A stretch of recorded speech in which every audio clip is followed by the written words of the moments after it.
Welcome to the AtlantECO podcast, where we talk about the science behind the AtlantECO project, the Atlantic Ocean, and the human adventures experienced along the way. Here, we have conversations with guests from around the world who work together so that we can better understand, manage, and protect the ocean. So let's embark on the journey of AtlantECO and discover the world that lies above and beneath the surface of the beautiful Atlantic Ocean.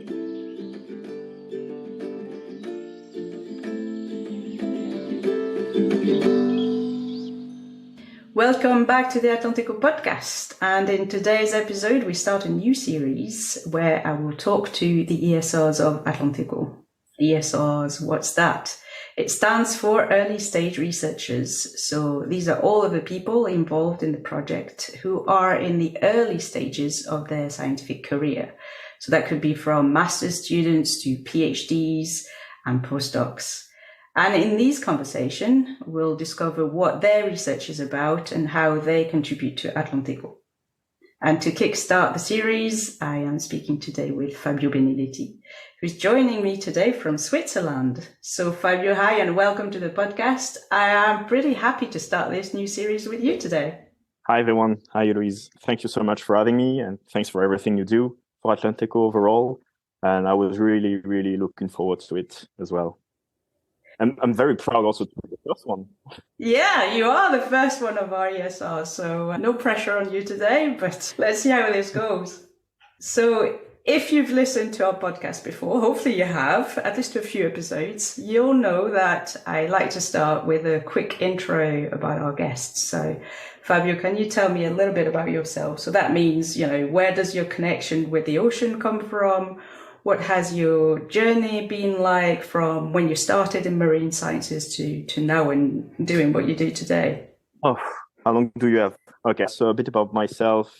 I am, so as you said, a postdoc, meaning that I have basically a non-permanent position as a researcher in a research institute, and that I have a PhD. That's my main function in society. Before that, I did my PhD in the south of France, in Villefranche-sur-Mer, beautiful lab next to Nice by the sea. And before that, I did all my undergrad in Paris. And I actually grew up in Paris. And before that, many years ago, 33 years ago, I was born somewhere by the sea in a beautiful town called Marseille. So I think a connection to the ocean actually starts there, and it's been very unconscious.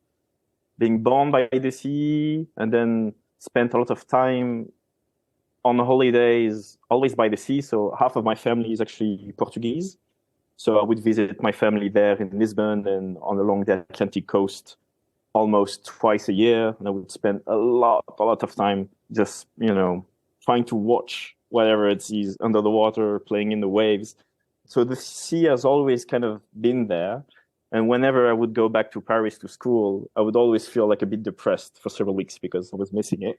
Okay, but enough drama. It wasn't that bad. And then, yes, as I said, for my PhD, I went back to the Mediterranean Sea on the coast. So I think it was kind of subconscious. But it's also something that runs into my family as well. So maybe there's a genetic driver beneath that. So my Portuguese grandfather was in the Navy. He was an officer. And my younger brother was not a scientist. Thank God. He's an artist and he draws a lot of stuff and builds a lot of projects that are connected to the sea. So I think this is where it just comes from way back, either in my gene pool or just from my history. Something also I really have a hard time explaining is I was always fascinated since I'm a kid by the very little stuff. Like I was never interested by cats, dogs, or ponies or elephants. I was always super into the small stuff. And I would spend time in the rocks or in the forest, just lifting the habitat so I could find crabs or little shrimps. So I was always fascinated by the small stuff in the sea. And very early on, when I was in secondary school, high school, I knew I wanted to study the ocean. I wanted to study marine biodiversity so I could somehow contribute to, better protect it. So very early on, I chose my studies as a function of that. And one thing led to another. And I ended up here in Switzerland, which is super connected to the ocean, of course.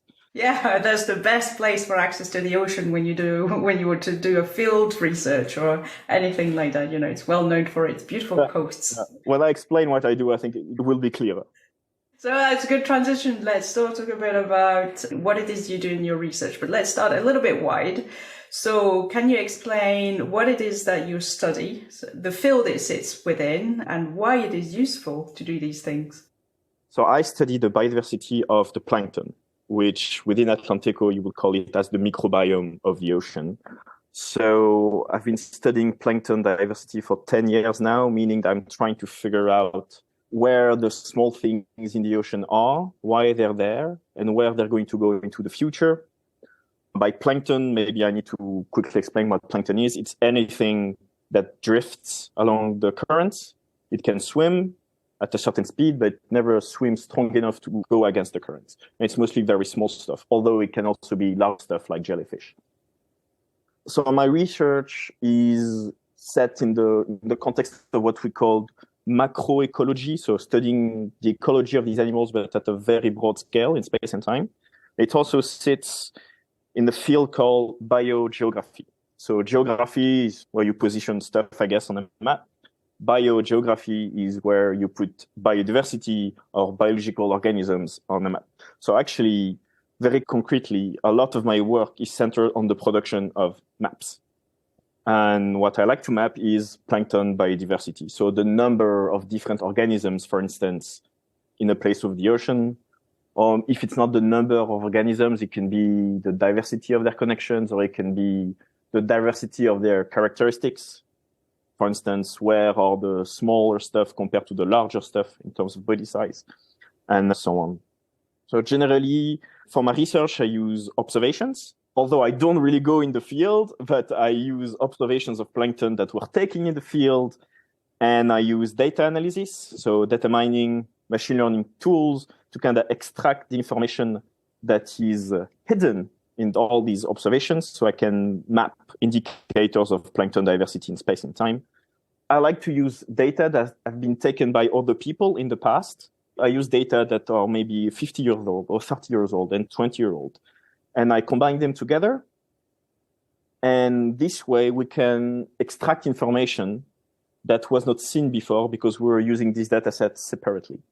So I'm kind of trying to give these data sets a second life by combining them and using machine learning tools and statistics to extract information we could not see before because we are not working at the proper scale.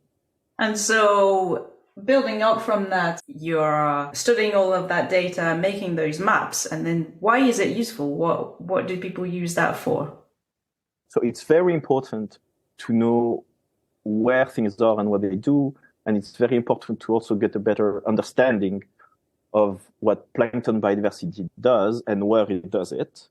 Because first, we actually know very, very little about the microbiome, about the plankton. It's been studied for decades, but only now we're trying to get a better sense of its diversity and the diversity of functions it ensures. So it's still a very young field of research compared to maybe more traditional and older fields of ecology. So if people have been looking at trees or, macroalgae or plankton in lakes for a much longer time than the plankton that is in the open ocean, because it's harder to go there and to sample. So why do we need to know about biodiversity? Because biodiversity matters for ecosystem functioning and for the climate. So plankton is a big regulator of what we call the biological carbon pump, which is a very important process that happens everywhere in the ocean and where carbon from the atmosphere, so mostly CO2, is absorbed by the ocean and is fixed by the microbiome, mainly by phytoplankton through photosynthesis, like plants on land. And by doing this photosynthesis, the phytoplankton, they convert this inorganic carbon into organic carbon that then feeds the whole ecosystem and the whole food web. So it's at the basis of every marine ecosystem on Earth. It's what allows to feed the fishes, to feed the seabird, to feed the whales. And then when this microbiome or when this plankton dies, it settles. It sometimes even travels actively by migrations through the deep ocean. And this is a very effective way to sequester carbon in the deep ocean on a longer timescale, which allows us to live in a world where climate is better regulated because it removes CO2 from the atmosphere and into the deep ocean on a longer timescale. So plankton biodiversity acts a lot in these processes. So you can understand that it's very important for the climate of the Earth and for understanding and better managing the dynamics of the ecosystems on which we rely on. Yeah, so amazing what these tiny little things that we know very little about can do and are doing for us, you know. And if we now turn to AtlantECO, can you maybe tell us a little bit more about the specific activities that you are doing, your research, and how it contributes to the objectives in the project? And then in the long term, how is it going to be used? So my main activity has been centered around the aggregation of all these plankton observations I've been talking about in the last 5 minutes.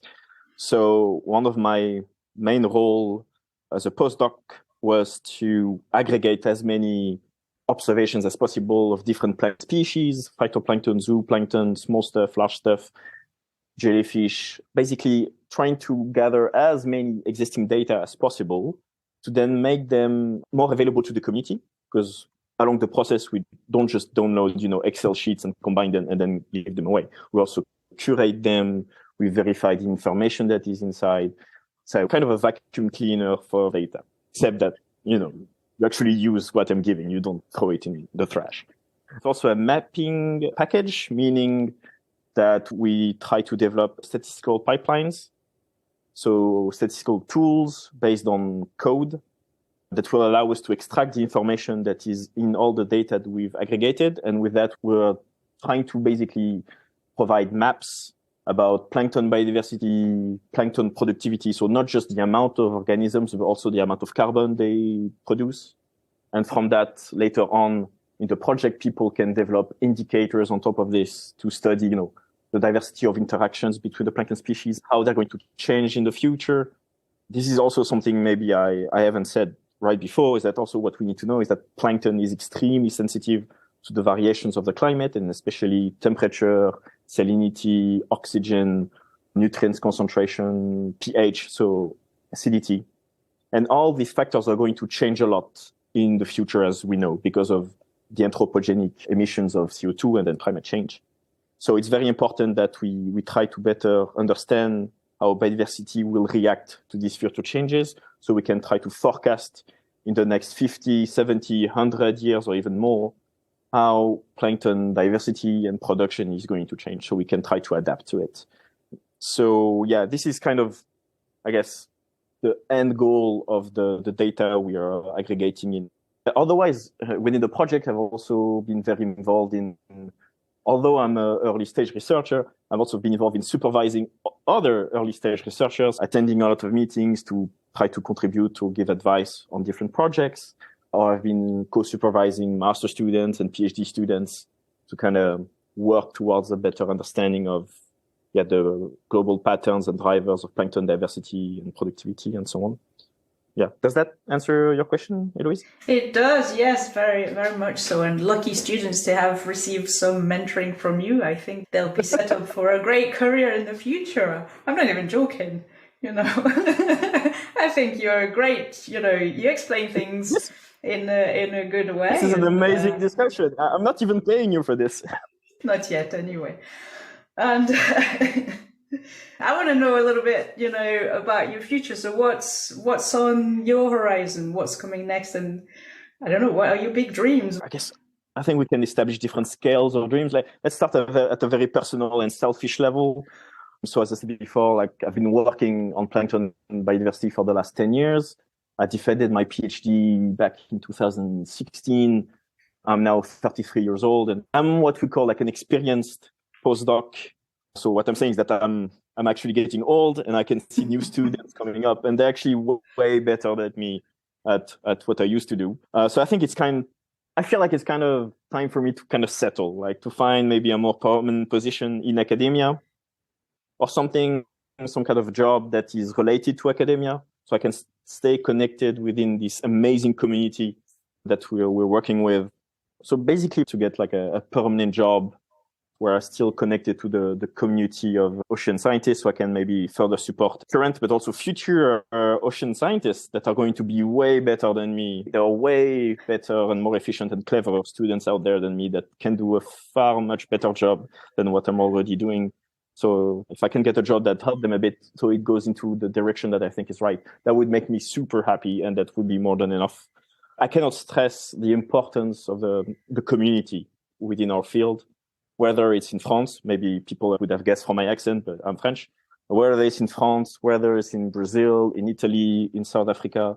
Usually ocean scientists within the world of scientists represent a relatively small community, but that is very well connected and with a lot of amazing people that are super dedicated and that are just fun to hang around, to hang out with. Hopefully, Louise, you agree with me on that.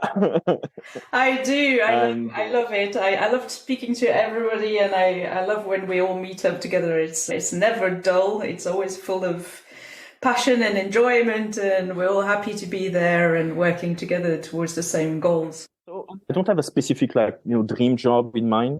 I'm not sure people should have a dream job, but as long as I can be there and be of support to this community, that would make me super happy. There's another, since you talk about dreams for the future, there's also this one thing that I've been dreaming since I'm a kid, and hopefully I can achieve it. It's a very personal dream. What I would like to do once in my life would be to see the deep ocean with my own eyes. To go on an expedition on a small, submarine and to see what's it like at 4,000 or 5,000 meters depth. Even better, the Mariana Trench, so 11 kilometers depth. If I can see this with my own eyes before I go, then I'll be super happy. Yeah, not many people have been down to the deepest of the deep ocean. So that's a big dream.